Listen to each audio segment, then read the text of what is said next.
చెప్పడమే కాదు, నీకు కలిగిన కష్టం ఏదో దాన్ని తీసివేయగలిగిన దేవుడు. హల్లెలూయా.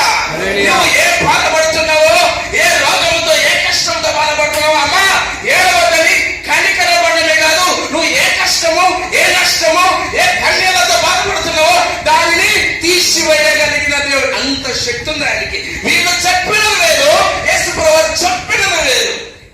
యేసుప్రభువు ఏడవదని చెప్పడమే కాదు, నీ కష్టమేదో దాన్ని తీసివేయగలిగిన దేవుడు. మనం తీసివేయగలుగుతావా? ఏడవదని చెప్పగలుగుతాం కానీ వారికి ఉన్న నష్టము తీర్చగలుగుతావా? కానీ యేసుప్రభువు ఏం చెప్పాడు? నీ బాధను నేను ఓదారుస్తాడు, నీ బాధ తీసివేస్తాడు. హల్లెలూయా.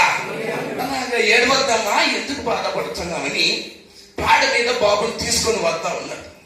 తీసుకొని పోతా ఉంటే, అయ్యా మీరు పాడపండి అనంట అంటారు.